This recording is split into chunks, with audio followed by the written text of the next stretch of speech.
400 টাকা কেজি। আপনার কাছ থেকে কত করে কিনে নিয়ে যায়?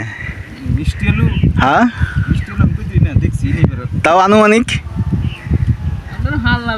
পাল্লা পাল্লা 100-150 আমরা আবার কেজি বেশি, আমরা হেডে অনেক বেশি 70 টাকা কেজি। নতুনটা ওইটা এখন 70 টাকা, যেটা ওটা এখন বাজারে চলতেছে 120 টাকা। নতুন আলু যেটা হ্যাঁ হ্যাঁ 120 টাকা করে চলে। কবে তে? এই যে আজকে শুধু সকালে কিনে দিয়ে এলাম। আমি জানি না, এটা তো নয়া রইব। হ্যাঁ আর পুরানটা 70 টাকা। হ্যাঁ, 120 টাকা কেজি। ওই যে ঠিক না ভাই, এই 120 টাকাটাই কদিন আগে ছিল 400 টাকা 500 টাকা কেজি। এটা 80 টাকা কেজি পুরানটা। সকাল কখন থেকে কাজে লাগছেন? বুঝছি, এটা 400। কখন থেকে কাজে লাগছেন? সকাল 7টা। 7টা থেকে? বাপরে, 8টার সময় তো পার হইলাম। হ্যাঁ 7টা-8টার সময় কামো লাগবে। কয়টা পর্যন্ত করবেন? মনে করুন 6টা সময় না? 6টা তো সন্ধ্যা অন্ধকার হয়ে যাবে। বড় হয়ে যায় 5টা। 5টা এই খেত কি আপনি কই? 4টা-4টার দিকে। আপনার কই খেত না? আমরা গৃহস্থ এটা। আচ্ছা আচ্ছা। বড় গৃহস্থ। আমরা কোন দেশ? ভাই কয় মন পান? একটু ঠিক নেই, ওয়ার লাগে ফলন ভালো বালা না। আচ্ছা আচ্ছা ফলনের লাগে। আচ্ছা। এই পুরাটা আপনার চরের নাকি? না না, এই পজিশন আমার, আরেকজনের এই পজিশন। এটা কি ইজারা নিয়ে লাগে নাকি? না না, জোত মানে আপনার ওই পারে এই পারে সিএসআরএস রেকর্ডে নতুন।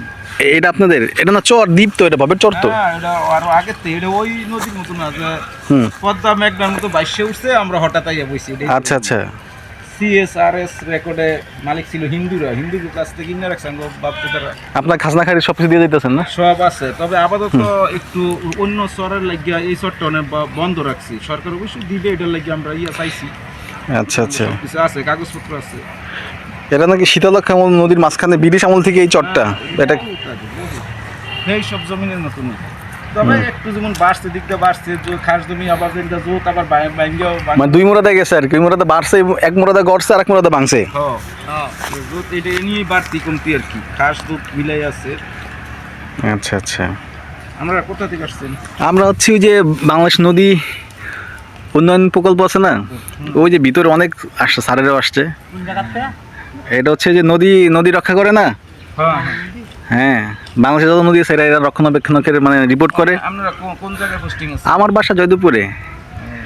জয়দেবপুর রাজবাড়ির সাথেই না? না, ডুয়েট থানা কাউন্সিল। এটা আমরা এমনি মনে করেন বাড়ছি, আবার হয়েছে ওই দিকে তো ভেঙে গেছে গা। এক এক দিকে একরকম। না, ভিতরে ঢুকেলাম যে গরুও পালে, মানে পুরা সব ওই যে গটর আছে, বসবাস করি আমরা।